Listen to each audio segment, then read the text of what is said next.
അയാൾ ഒന്നുകൂടി പറയണ്ടേ? ഈ ഹദീസുകൾ സ്വീകരിക്കുമല്ലെന്നും പറയണ്ടല്ലേ?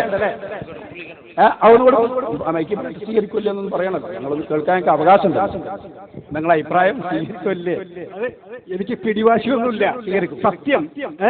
സത്യം സത്യമാണെന്ന് ബോധ്യപ്പെട്ടാൽ അപ്പൊ നാളെ അത് പിന്തുടരാൻ ഞാൻ തയ്യാറാണ് 100%. അപ്പൊ നാളെ മുതലോതും, നാളെ മുതൽ കൂട്ടുപ്രാർത്ഥന നടത്തും. ഇത് ശരിയാണെന്ന് ഞാൻ കണ്ടെത്തിയാൽ തീർച്ചയായിട്ടും ഞാൻ മുതലായി.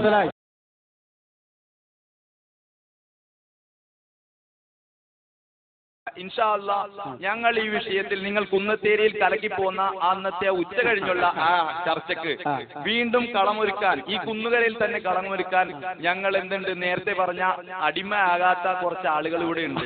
തയ്യാറാണെങ്കിൽ ഇൻഷാ അല്ലാഹ് നമുക്ക് ഞങ്ങൾ 10,000 കുതിരശക്തിയോട് വെല്ലുവിളി ഏറ്റെടുക്കുന്നു. ഞങ്ങൾ ആ ഹദീസ് വെച്ചുകൊണ്ട് തന്നെ, ലൈൻ ഖാമ എന്ന ഹദീസ് വെച്ചുകൊണ്ട് തന്നെ ചർച്ച ചെയ്യാൻ ഞങ്ങൾ തയ്യാറുണ്ടോ? ഇൻഷാ അല്ലാഹ് നമ്മളെ സംബന്ധിച്ച് കൃത്യമായി ഇവിടെ ഔദ്യോഗികമായി നമ്മൾ എന്ത് ചെയ്യും, നിങ്ങൾ പറഞ്ഞ നേരത്തെ അടിമകളാകാത്ത ഇവിടുത്തെ ഉത്തരവാദിത്തപ്പെട്ട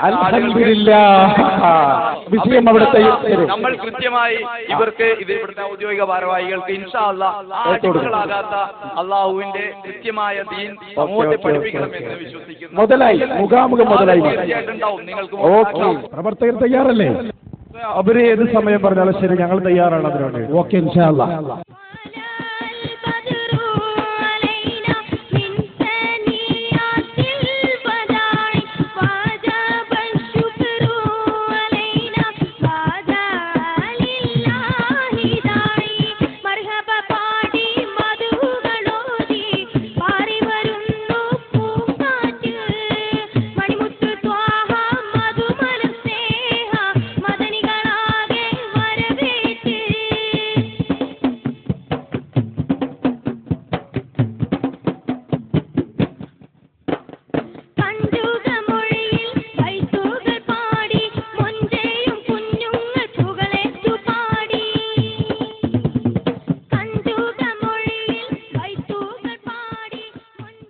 السلام عليكم ورحمة الله وبركاته.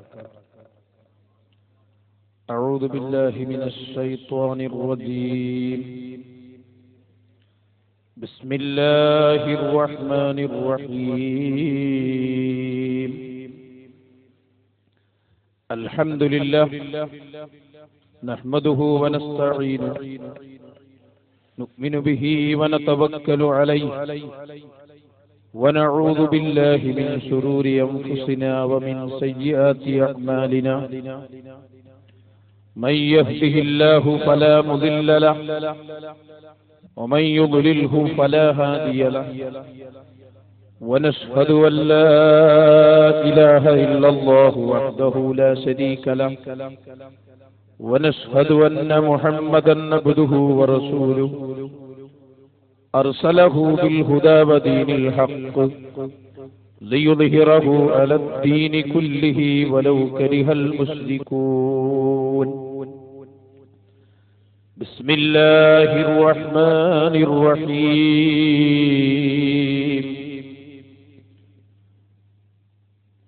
إذا جاء نصر الله والفتح ورأيت الناس يدخلون في دين الله أفواجا فسبح بحمد ربك واستغفره إنه كان توابا. صدق الله مولانا العظيم وصدق وبلغ رسوله النبي الكريم ونحن على ذلك من الشاهدين الشاكرين والحمد لله رب العالمين. من عمل عملا ليس عليه أمرنا فهو رد. شفيعنا وحبيبنا محمد رسول الله. ارتكبت على الخطا غير حسر وعدد لك أشكو فيه يا سيدي خير النبي. الصلاة على النبي والسلام على الرسول الشفيع الأبتهي والحبيب العربي. اللهم صل وسلم على رسولك سيدنا محمد وعلى آل سيدنا ومولانا وشفيعنا محمد. ആദരണീയരായ പണ്ഡിതന്മാർ, നേതാക്കൾ, അഹ്ലുസുന്നത്തി വൽ ജമാഅയിൽ വിശ്വസിക്കുന്ന എന്റെ പ്രിയപ്പെട്ട സഹോദര സഹോദരിമാരെ,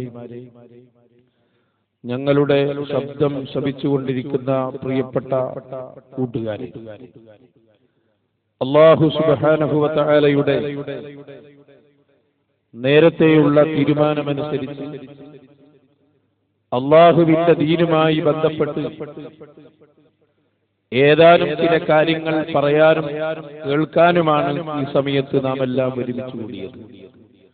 അല്ലാഹു തആല ഇതൊരു സൽക്കർമ്മമായി നമ്മിൽ നിന്ന് കബൂൽ ചെയ്യുമാറാകട്ടെ.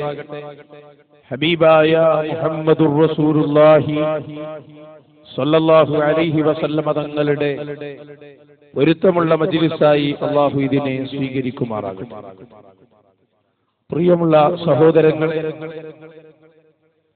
വിശുദ്ധ റബീഉൽ അവ്വൽ മാസത്തിലാണ് നാം ഇവിടെ ഒരുമിച്ച് കൂടിയത്. റബീഉൽ അവ്വൽ മാസത്തിന്റെ പ്രത്യേകത നാം എല്ലാവരും അറിഞ്ഞവരും പഠിച്ചവരുമാണ്. നബി സല്ലല്ലാഹു അലൈഹി വസല്ലമ തങ്ങളാകുന്ന നമ്മുടെ നേതാവ് ജന്മം കൊണ്ട ഏറ്റവും അനുഗ്രഹീതമായ ഒരു മാസത്തിലാണ് നാം ഉള്ളത്. അതുകൊണ്ട് തന്നെ വളരെ പ്രധാനമായി മദീനയെ സംബന്ധിച്ച് നമ്മൾ ഓർക്കുകയും നബി സല്ലല്ലാഹു അലൈഹി വസല്ലമ തങ്ങളോടുള്ള സ്നേഹവും അവിടത്തോടുള്ള ആദരവും ബഹുമാനവും വർദ്ധിപ്പിക്കുകയും ചെയ്യേണ്ട ഒരു സമയമാണിത്. അല്ലാഹു അതിന് നമുക്ക് തൗഫീഖ് നൽകുമാറാകട്ടെ.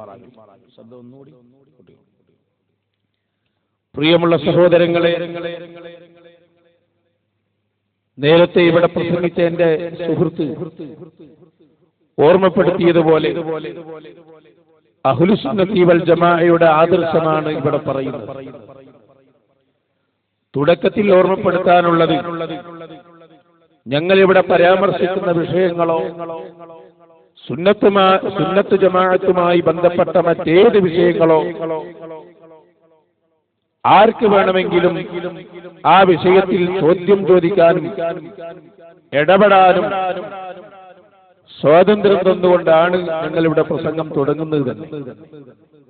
അതുകൊണ്ട് തന്നെ ആരും സംശയിച്ചു നിൽക്കേണ്ടതില്ല. സുന്നത്ത് ജമാഅത്തുമായി ബന്ധപ്പെട്ട് ഏത് വിഷയവും ഇവിടെ ചോദിക്കാൻ നമ്മളിവിടെ അവകാശവും സ്വാതന്ത്ര്യവും തന്നിട്ടുണ്ട്. അതുകൊണ്ട് നാളെ വന്ന് അത് പറഞ്ഞിട്ടില്ല, അല്ലെങ്കിൽ ഇതുമായി ബന്ധപ്പെട്ടതൊന്നും പറഞ്ഞില്ല എന്നാർക്കും സങ്കടം വേണ്ട എന്ന് ആമുഖമായി ഓർമ്മപ്പെടുത്തും. സഹോദരങ്ങളെ, അല്ലാഹു സുബ്ഹാനഹു വ തആല അവനാണ് നമ്മുടെ രക്ഷിതാവ്. അവനാണ് നമ്മെ സൃഷ്ടിച്ചത്. അവനാണ് ഇരു ലോകത്തും നമുക്ക് എല്ലാം തരുന്നത്. ആ അല്ലാഹു നമുക്ക് അനുവദിച്ച, ഇവിടെ ജീവിക്കാൻ അനുവദിച്ചു തന്ന അത്രയും സമയം അത് എപ്പോഴാണ് അവസാനിക്കുക എന്ന് നമുക്കാർക്കും അറിഞ്ഞുകൂടാ.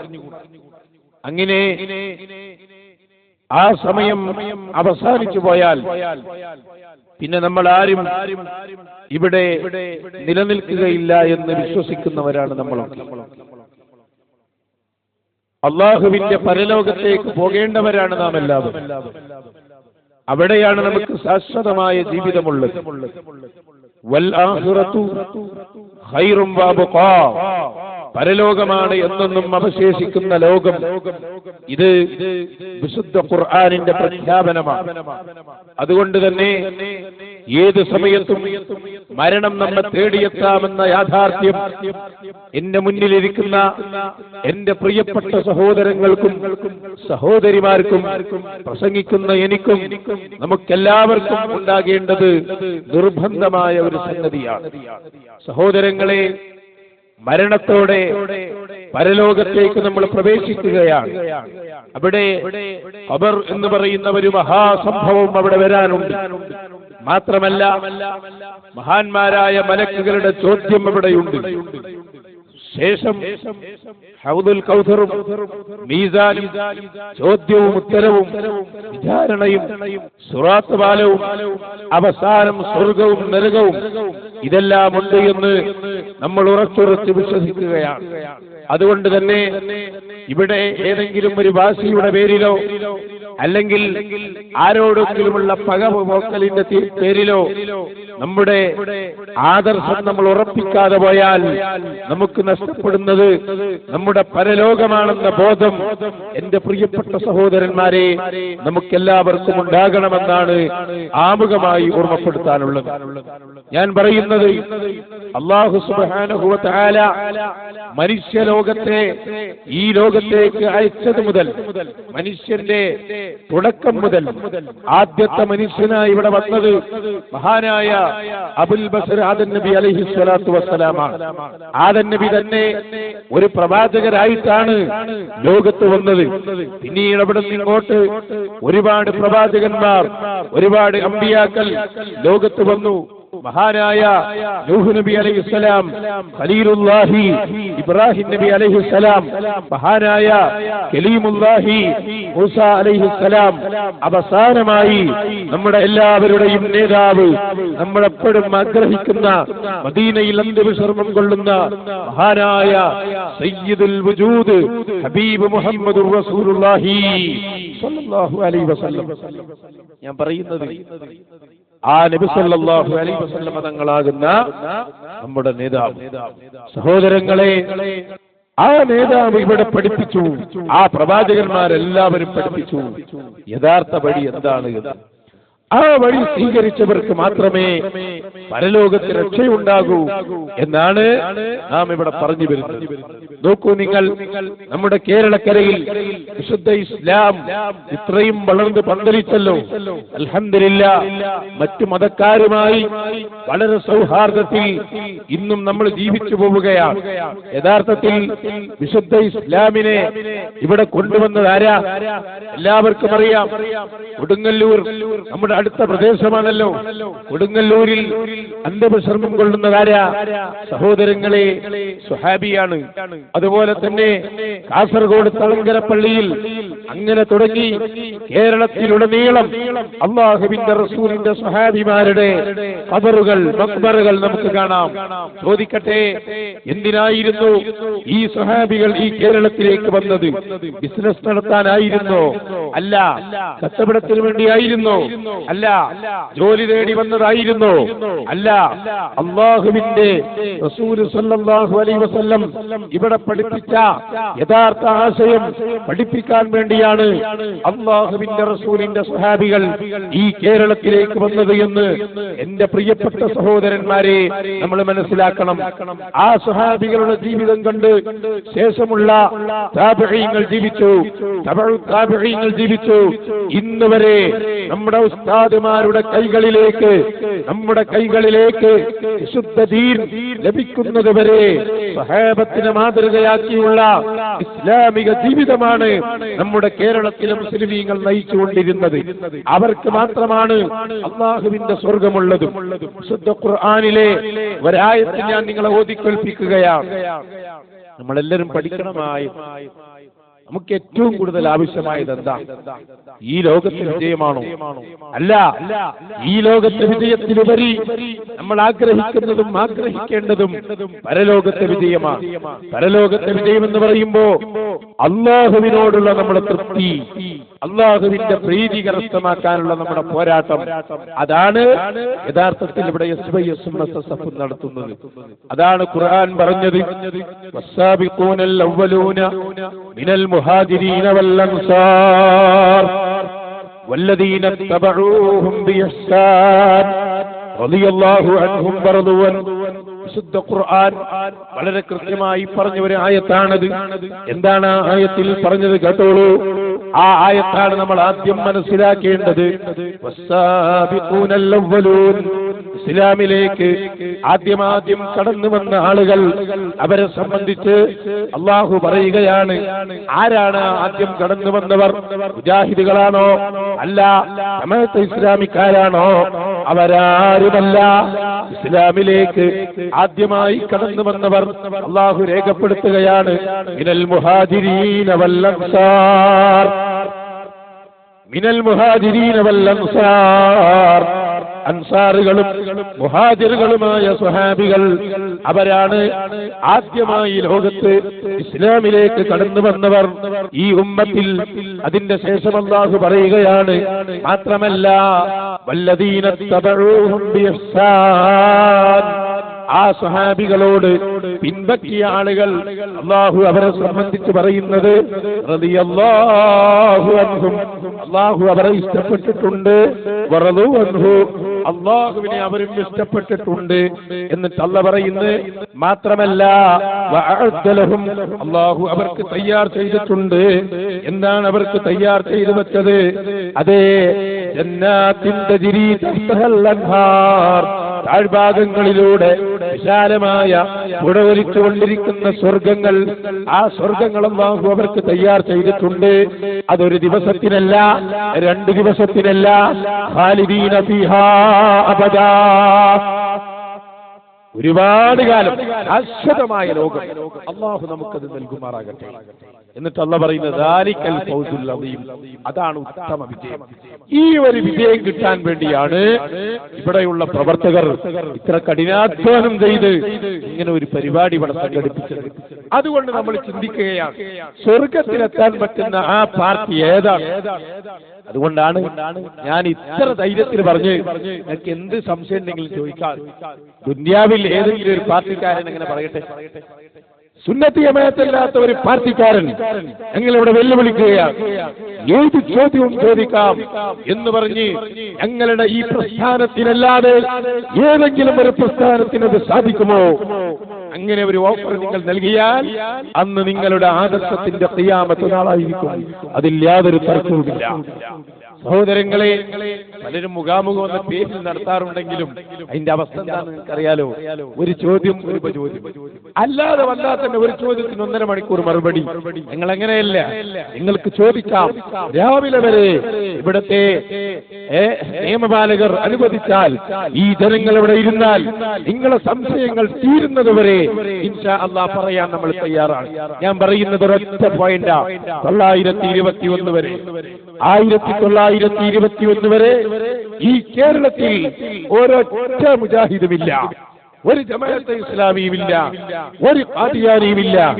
ഈ കേരളക്കരയിൽ സുന്നികളായ ആളുകൾ മാത്രമുള്ള ഒരു കാലമുണ്ടായിരുന്നു.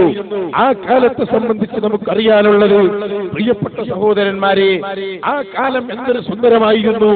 ഇവിടെ മുഖാമുഖങ്ങളില്ല, ഇവിടെ സംവാദങ്ങളില്ല, അതിന്റെ ആവശ്യമില്ല. എല്ലാവരും സുന്നികളാകുമ്പോൾ പിന്നെ സംവാദം നടത്തേണ്ട ആവശ്യമുണ്ട് ഇവിടെ? ഇല്ലല്ലോ. 1921 ശേഷം കേരളത്തിൽ വന്ന വഹാബികൾ, സഹോദരങ്ങളെ നിങ്ങൾ ആലോചിച്ചു, ഇപ്പോൾ അവരെവിടെ എത്തി? ഇപ്പോൾ അവരെവിടെ? അതാണ് ഇന്ന് ഞാൻ പറയുന്നത്. ഇപ്പോൾ അവരെവിടെ എത്തി? നോക്കൂ നിങ്ങൾ, ഇത് ഇന്നലത്തെ മലയാള മനോരമ പത്രം, സിറാജ് പത്രം മാത്രമേ എഴുതി പറഞ്ഞു, നിങ്ങൾ ആരും പറയാം. ഇതിലെന്താ ഉള്ളത്? ഒരു വാർത്ത ഞാനതൊന്ന് വായിക്കും. മുജാഹിദുകൾ എവിടെ എത്തിയെന്ന് ഇന്നലത്തെ മനോരമയിലും അതുപോലെയുള്ള സർവ്വപത്രത്തിലും നിങ്ങൾക്ക് വായിക്കാൻ. ISM, MSM സംസ്ഥാന സമിതി പിരിച്ചുവിട്ടു. ഒരു വലിയ വാർത്ത. എന്നിട്ട് പറയുന്നു, നടപടിക്കു കാരണം മുജാഹിദ് നേതൃത്വവുമായുള്ള ആശയ ഭിന്നതയെന്ന് സൂചന. എന്നിട്ട് എന്താ പറയുന്നത് അറിയോ? മുജാഹിദുകൾക്കിടയിൽ ജിന്ന് വിവാദവുമായി ബന്ധപ്പെട്ട് സമീപകാലത്തുണ്ടായ പ്രശ്നങ്ങളാണ് ISM, MSM സംസ്ഥാന ഘടകങ്ങൾക്കെതിരെ നടപടിയെടുക്കാൻ KNM-നെ പ്രേരിപ്പിച്ചതെന്നറിയുന്നു. ജിന്ന് വിവാദത്തിൽ KNM-ന്റെയും പണ്ഡിത സഭയായ ജംഇയ്യത്തുൽ ഉലമയുടെയും നയങ്ങൾക്ക് വിപരീതമായാണ് പോഷക സംഘടനകളുടെ സംസ്ഥാന നേതൃത്വം പ്രവർത്തിച്ചതെന്ന് നേരത്തെ ആക്ഷേപമുണ്ടായിരുന്നു. മുജാഹിദ് മുജാഹിദ് സംസ്ഥാന സമ്മേളനത്തിനു ശേഷം കഴിഞ്ഞ ദിവസം ചേർന്ന പ്രവർത്തക സമിതി പ്രശ്നം വിശദമായി ചർച്ച ചെയ്തിരുന്നു. ഇതിന്റെ തുടർച്ചയായി ഇന്നലെ നടന്ന സംസ്ഥാന സമിതി യോഗമാണ് അന്തിമ തീരുമാനമെടുത്തത്. KNM ഭരണസമിതി യോഗത്തിൽ പ്രസിഡന്റ് EP അബ്ദുള്ള കോയ മദനി അധ്യക്ഷത വഹിച്ചു. KJU secretary M Muhammad Madani, treasurer Noor Muhammad Noorisha തുടങ്ങിയവർ പ്രസംഗിച്ചു. എന്താ പറഞ്ഞത്? മുജാഹിദിന്റെ യുവാക്കളൊക്കെ ശിർക്കിലേക്ക് പോയത് കൊണ്ട് അവരെ പിരിച്ചുവിട്ടു. കഴിഞ്ഞ കുറച്ചു കാലമായി യുവാക്കളും അതുപോലെ തന്നെ വയസ്സ് എന്ന മുജാഹിദുകളും തമ്മിൽ വലിയ പ്രശ്നമാണ്. കോഴിക്കോട് മുജാഹിദ് സമ്മേളനം നടത്തുമ്പോൾ സമ്മേളനത്തിന് പോസ്റ്റർ ഒട്ടിക്കാനും നോട്ടീസ് പതിക്കാനുമൊന്നും യുവാക്കളെ കിട്ടിയില്ല. ഞങ്ങൾ പലപ്പോഴും വാള് കഴിഞ്ഞ് വരുമ്പോ റോഡ് സൈഡുകളിലൊക്കെ വയസ്സായ മുജാഹിദുകൾ കഷ്ടപ്പെട്ട് ബാനർ കെട്ടുന്നത് കാണുമ്പോ നമ്മൾ ചോദിക്കും, മുജാഹിദുകളെ എന്തേ കുട്ടികളെ ഒന്നും കിട്ടിയില്ലേ? അപ്പൊ അവര് പറയുന്നത് കുട്ടികളൊക്കെ മുസ്ലിക്കായി പോയി ഉസ്താദേ, ഇനി ഞങ്ങളല്ലാതെ ഇതൊന്നും ചെയ്യാനില്ല എന്ന്. ചുരുക്കത്തിൽ ഏതൊരു പ്രസ്ഥാനത്തിന്റെയും ശക്തി എന്ന് പറയുന്നത് ആ പ്രസ്ഥാനത്തിന്റെ യുവസംഘടനകളാണ്. ഇപ്പോഴങ്ങനെയാണല്ലോ നമ്മുടെ ഈ സമ്മേളനം നടക്കും, അല്ലെങ്കിൽ നമ്മുടെ പ്രസ്ഥാനത്തിന്റെ ഏത് പരിപാടി നടക്കുമ്പോഴും അവിടെ നമ്മുടെ ശക്തിയായി വരുന്നത് SSF-ഉം SYS-ഉമാണ്. എന്താ കാരണം? ജംഇയ്യത്തുൽ ഉലമ എന്ന പണ്ഡിത നേതൃത്വം പറയും, അത് നമ്മൾ എന്നിട്ട് SSF അത് നടപ്പാക്കും, SYS അത് നടപ്പാക്കും. അതുകൊണ്ട് തന്നെ പണ്ഡിതന്മാരുടെ കീഴിൽ വളരെ അച്ചടക്കത്തോടെ നമ്മുടെ സംഘടനകൾ മുന്നോട്ട് പോയിക്കൊണ്ടിരിക്കുകയാണ്.